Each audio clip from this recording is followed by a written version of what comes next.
जय बोलो देवादिदेव खजराज श्री भगवान महावीर स्वामी की जय जय जय। अहिंसा परमो धर्म की जय जय जय। परम पूज आचार्य गुरुवर श्री विद्यासागर जी महाराज की जय जय जय। आचार्य परमेष्टि समय सागर जी महाराज की जय जय जय। बोले परम पूज ऋषि प्रमाण सागर जी महाराज की जय जय जय। मुनिवर श्री संतान सागर जी महाराज की जय जय जय। नमोस्तु गुरुवर नमोस्तु।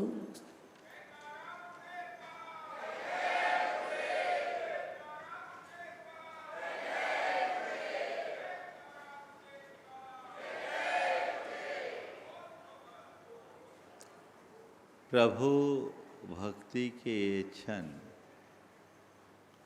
हमारे जीवन के बड़े मौलिक क्षण। भगवान की आराधना जीवन की श्रेष्ठतम आराधना है। हम लोग रोज भक्ति के महात्म्य की चर्चा करते हैं और ये कहते हैं कि इस संसार से पार उतरने के लिए भक्ति एक श्रेष्ठ निमित्त है।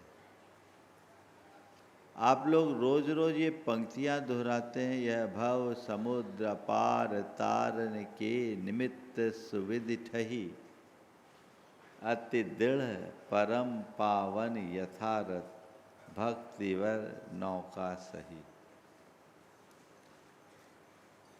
भक्ति एक ऐसी नौका है जिस पर सवार होकर हम भव सागर से पार उतर सकते हैं।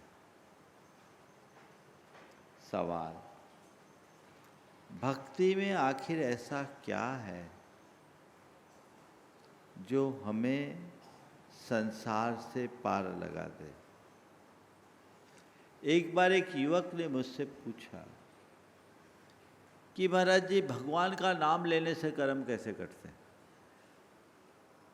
मुक्ति मिलना यानी कर्म झड़ना। तो भगवान का नाम लेने से हमारे कर्म कैसे कटते हैं? नाम तो एक शब्दोच्चार है और शब्दोच्चारण है। हम किसी व्यक्ति का नाम ले तो और भगवान का नाम ले तो शब्द का उच्चारण तो शब्द का उच्चारण मात्र है। फिर भगवान का नाम लेने से कर्म कटते हैं, ये सच्चाई है या कोरी धारणा? आप लोगों के मन में भी कभी सवाल आया होगा। चूंकि श्रद्धावान है इसलिए सवाल कम आता है, लेकिन मैंने उससे जवाब दिया। हमने कहा देखो भाई, बात सही है, मुख से शब्द एक ही निकलते हैं, शब्द शब्द है, लेकिन शब्द जब अलग अलग संदर्भों से जुड़ता है तो उसका अर्थ बदल जाता है। बोले महाराज क्या?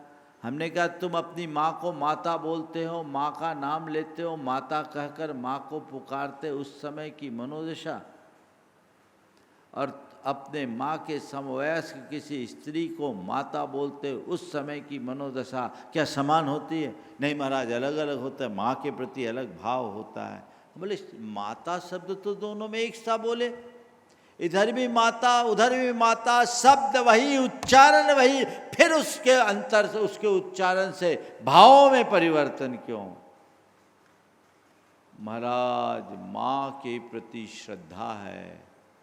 तो मैंने कहा माँ के प्रति श्रद्धा होने से माँ के नाम से उच्चारित शब्द का अर्थ बदल जाता है, तब भगवान के प्रति श्रद्धा होने से उनका नाम लेने से काम बदल जाता है। महावीराय नमः। महावीर महावीर महावीर महावीर, राम राम राम राम। आप अगर भगवान को सामने रख करके जपोगे तो कर्म कटेंगे, और कोई राम नाम का व्यक्ति या महावीर नाम का व्यक्ति है उसका नाम जपने से कुछ नहीं होगा।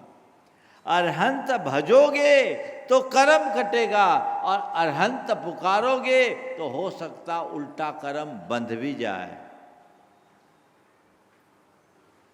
अब इसके विज्ञान को समझिए। भगवान का नामोच्चार हम लोग कहते हैं आपके नाम स्मरण हो, आपके नाम स्मरण मात्र से कर्म कट जाते हैं। नाम स्मरण मात्र से क्यों? इसके पीछे एक बहुत बड़ा मनोवैज्ञानिक सत्य छिपा है। जब हम किसी उच्च आदर्श को अपने हृदय में स्थापित कर लेते हैं तो वही हमारी समस्त वृत्तियों और प्रवृत्तियों का उत्प्रेरक बन जाता है। उनके निमित्त से हमारे अंदर एक अलग प्रकार का आंतरिक अनुशासन प्रकट हो जाता है। तो भगवान का नाम लिए, हृदय में विराजमान है, श्रद्धा है, और श्रद्धा से जो हमारे अंदर की एक भाव तरंग उत्पन्न होती है, उससे हमारे अंदर एक अलग प्रकार का न्यूरॉन्स क्रिएट होता है, एक अलग न्यूरॉन पाथवे बन जाता है, हमारे अंदर एक अलग प्रकार का वाइब्रेशन प्रकट हो जाता है, जिससे हमारी मस्तिष्क की संरचना में परिवर्तन आ जाता है, न्यूरोप्लास्टिसिटी चेंज हो जाती है, और उसके परिवर्तन से हमारे शरीर के अंतःस्रावी ग्रंथियों में परिवर्तन होता है। अंतःस्रावी ग्रंथियों के परिवर्तन से शरीर के रसायन बदलते हैं, और शरीरगत रसायन के परिवर्तन से कर्मों का रसायन बदलता है, और कर्मों के रसायन बदलने से बंधे हुए कर्म झड़ने को बाध्य हो जाते हैं। भाव से कर्म बंधता है और भाव से कर्म कटता है। एक भाव है भोग का, एक भाव है विलास का, एक भाव है राग और रंग का, जो कर्म को आकर्षित करता है, और एक भाव है भक्ति का, एक भाव है वैराग का, एक भाव है त्याग और संग का, त्याग और तप का। तो वो भाव हमारे हृदय की विशुद्धि को बढ़ाता है और वो हमारे कर्म को काटता है। तो आज भक्ति भाव अपने अंदर बढ़ना चाहिए। समझ गए? भक्ति भाव बढ़े। 4 प्रकार के भाव की चर्चा संक्षेप में करूंगा। एक है अहम भाव। क्या है? अहम भाव। दूसरा है अहो भाव। क्या है? अहम भाव। दूसरा है अहो भाव। तीसरा है भक्ति भाव। कौन सा भाव? भक्ति भाव। अहम भाव, अहो भाव, भक्ति भाव और भोग भाव। ये 4 प्रकार के भाव हैं जिनमें बंधन और मुक्ति दोनों छिपे हुए हैं। जब हम अहम भाव से भरे रहते हैं, हमारे अंदर की अशुभता बढ़ती है, जो हमें दुखी करती है, जिसके कारण दुख, तनाव, चिंता जैसे विकार उत्पन्न होते हैं। मन अशांत, उद्विग्न और विचलित रहता है। हमारी भावनात्मक स्थिरता नहीं रहती, अंदर से व्यग्रता और बेचैनी बनी रहती। ये अहम भाव है। जब जब मनुष्य अहम भाव से ग्रसित होता है, उसका आंतरिक संतुलन नष्ट हो जाता है, और उसके उलट अहो भाव। अहो भाव का मतलब है अपनी स्थिति में संतुष्ट और प्रसन्न रहने की मनोवृत्ति रखना। अहो भाव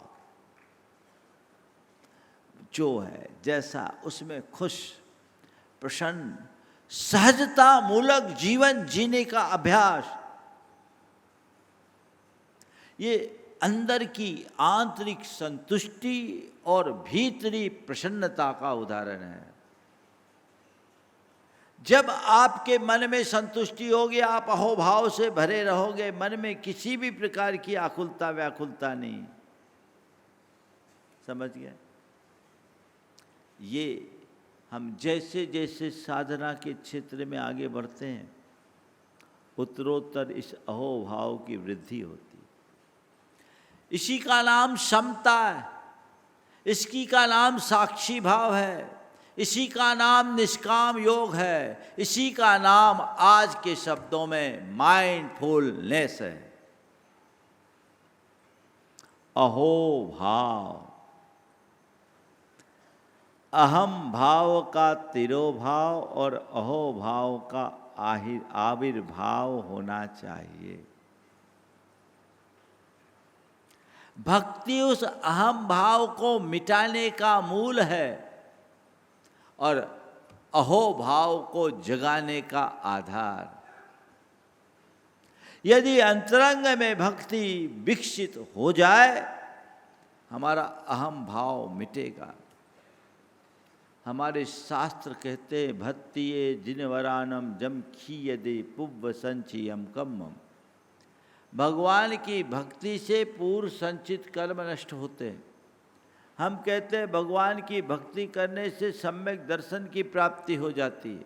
शास्त्र कहते हैं भगवान की भक्ति से मिथ्यात्व नष्ट हो जाता है। ये सब क्या है? ये अहम भाव के नष्ट होने का ही उदाहरण है। अंदर का अहम भाव खत्म हो गया, समझ लेना हमने भक्ति का महाफल प्राप्त कर लिया। लक्ष्य वह होना चाहिए। जो जो अहम भाव मिटेगा, स्वाभाविक रूप से अहोभाव बढ़ेगा, और जितना अहम भाव होगा उतना अहोभाव घटेगा, आकुलता हो। लक्ष्य क्या है? अहम भाव की वृद्धि या अहोभाव की पुष्टि? किसको अपना लक्ष्य बनाए? अहोभाव, बस वो देखना है। मेरे अंदर अहम भाव ना आए, मेरे भीतर कर्तृत्व का भाव ना आए, मेरे भीतर स्वामित्व और भोक्तृत्व की बुद्धि न जगे, मैं सहज भाव में जीऊं। भक्ति, भक्ति भाव और भोग भाव। भक्ति अर्थात एक अनुराग। कैसा अनुराग? भाव विशुद्धि युक्त अनुराग। जब कभी भक्ति भाव की बात आती है, आप लोग अभी भक्ति कर रहे हैं, तो आपकी भक्ति भाव में मतलब क्या है? खूब गा बजा के नाच गान कर लेना, ये भक्ति भाव है?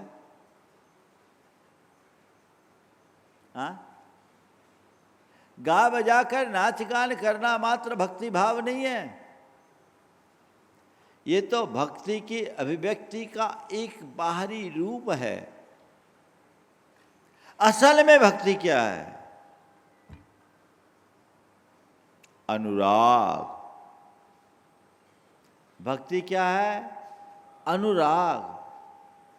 और जिसके प्रति अनुराग होगा सहज भक्ति होगी, और जितना प्रगाढ़ अनुराग होगा उतनी तीव्र भक्ति होगी। भक्ति क्या है? भक्ति परम प्रेम रूपा अमृत रूपा च। परम प्रेम की अभिव्यक्ति का नाम भक्ति है। केवल प्रेमाभिव्यक्ति का नाम भक्ति नहीं है। प्रेम तो किसी के भी प्रति प्रकट हो सकता है। तुम्हारा अपने शरीर से भी प्रेम है, तुम्हारा परिवार से भी प्रेम है, तुम्हारे संपत्ति से भी प्रेम है, तुम्हारे परिजनों से भी प्रेम है, इष्ट मित्रों से भी प्रेम है, न जाने दुनिया में किसके किसके साथ प्रेम है। लेकिन वो प्रेम है, परम प्रेम नहीं। परम प्रेम क्या है? परम प्रेम वह प्रेम है जिस प्रेम से और कोई आकांक्षा ना हो, जिसमें केवल अर्पित करने का भाव हो, पाने का कोई भाव ना हो, कुछ भी स्थिति हो जो बढ़े घटे नहीं। व्यक्ति और व्यक्तियों के साथ होने वाले प्रेम में घटा बढ़ी होती कि नहीं होती? सामने वाला हमारे मन अनुकूल है तो प्रेम बढ़ता रहेगा, और मन के प्रतिकूल हो तो बोलो बिगड़ेगा ना। अब देखो तुम्हारा भगवान से प्रेम है, स्टेबल है कि घटता बढ़ता है? गुरु से प्रेम है, स्टेबल है कि घटता बढ़ता है? स्टेबल है, बढ़ रहा है। चलो बहुत बढ़िया। थोड़ी सी परीक्षा ले लूं, टेस्ट लूं? लूं? मान लो आप अपने घर में हो, कोई काम में लगे हो, और आपके पास संदेश गया, महाराज ने याद किया। आप लौट के आओगे? तुरंत आओगे? जितनी जल्दी संभव होगा आओगे? आ गए? अब मेरे पास आ गए, महाराज आपने याद किया, हाँ कोई खास काम नहीं, जाओ। अब मैंने लौटा दिया, अब बोलो क्या करोगे? आपकी भक्ति कहेगी अरे चलो कम से कम महाराज ने हमें याद तो किया, चलो ठीक।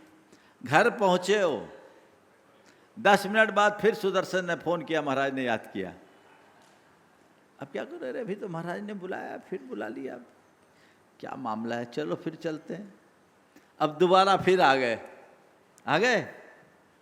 महाराज आपने याद किया? हाँ बुलाया तो था, तो काम अब भूल गया। अब बताओ आप क्या करोगे? अब बोलो अंदर क्या होगा?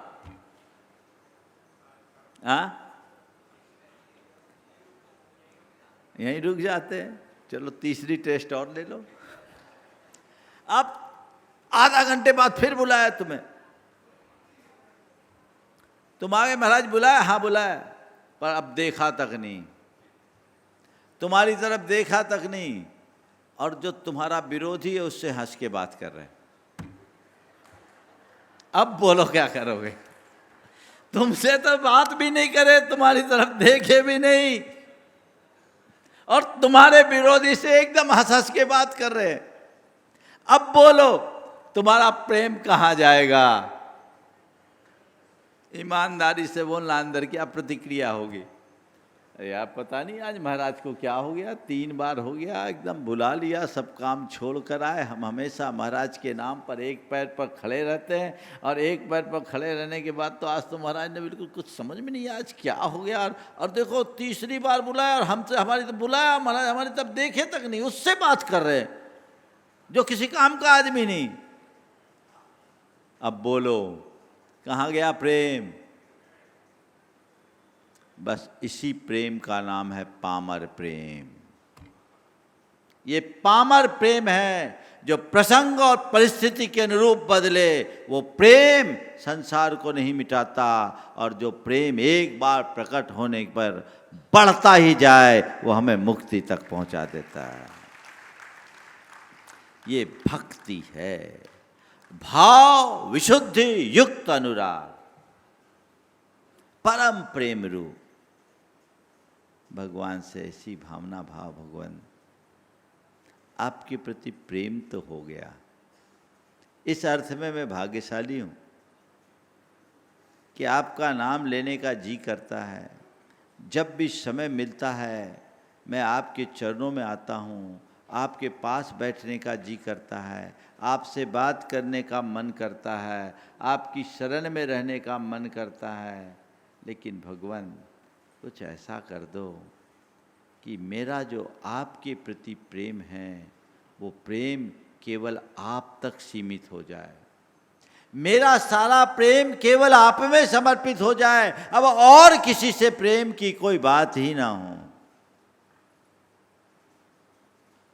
और जिस दिन मेरा सारा प्रेम भगवान पर केंद्रित हो जाएगा, समझ लेना उसी दिन पूर्ण सम्यक दर्शन प्रकट हो जाएगा, मुक्ति शुरू हो जाएगी। फिर संसार से विरक्ति होती है, भक्ति में विरक्ति का बीज होता है। फिर भोग भाव जगेगा ही नहीं। भोग भाव उसके ही हृदय में जगता है जिसके मन में सच्चे अर्थों में भक्ति भाव प्रकट नहीं है। जो जो भक्ति भाव बढ़ेगा त्यों तो भोग भाव घटेगा। भगवान के प्रेमी बनो। न जाने अभी कितने कोई प्रेमी बन चुके, लेकिन भगवान का जो प्रेमी बनता है वो जगत पूज्य बन जाता है। एक भक्त भगवान के पास गया और भगवान से शिकायत भरे शब्दों में कहा, भगवान आपने मेरे साथ बड़ा गलत किया, आपने मेरे साथ बहुत गलत किया। बोले क्या? बोले मैं आपके प्रति इतना प्रेम करता हूं, आप मेरी तरफ देखते ही नहीं। अरे आपको अगर मुझसे प्रेम नहीं करना था तो आपने एक तरफा प्रेम इतना बढ़ाया क्यों? पहले ही मुझे सावधान कर देते। मैं आपके पीछे एकदम पागल हो गया और आपके पीछे लगा हूँ, आपसे इतना प्रेम करता हूँ और आप मेरी तरफ देखते तक नहीं, आपके मन में मेरे प्रति रंच मात्र प्रेम नहीं, अब मैं कैसे रहूं? भगवान ने कहा, देख मैं तुझसे प्रेम करने को तैयार हूं, मैं तुझसे प्रेम करने को तैयार हूं, पर मेरी एक शर्त है। बोले बोलो भगवान। मैं तुझसे प्रेम करने को तैयार हूं पर मेरी एक शर्त है। बोले बोलो भगवान क्या है? बोले मैं तुझसे प्रेम करूंगा पर तभी जब तू केवल मुझसे प्रेम करेगा। मैं तुझसे प्रेम तभी करूंगा जब तू केवल मुझसे प्रेम करेगा। अभी तू कहता है कि तेरा मुझसे प्रेम है, पर मैं देखता हूं जितना मुझसे प्रेम है उससे कहीं ज़्यादा दुनियादारी से प्रेम है। जिस दिन दुनियादारी का प्रेम छोड़कर मुझसे प्रेम कर लेगा उस दिन मैं तेरा हो जाऊंगा। और तेरा क्या होगा? जिस दिन भगवान मेरे होंगे उस दिन हम खुद भगवान हो जाएंगे। बस यही है भगवान का संदेश। सिद्ध चक्र की आराधना में अगर मन में इतने भाव भी जग जाए कि हमारी विषयाभिलाषा विषयाशक्ति मंद पड़ने लगे, भोगाशक्ति छीन हो जाए, संसार का आकर्षण घटने लगे, तो समझना हम रचनात्मक दिशा में आगे बढ़ रहे हैं और ये हमारी उपलब्धि का आधार है। इससे हमारे कर्मों की निर्जरा हो रही है। सार संक्षेप में अभी इतना ही।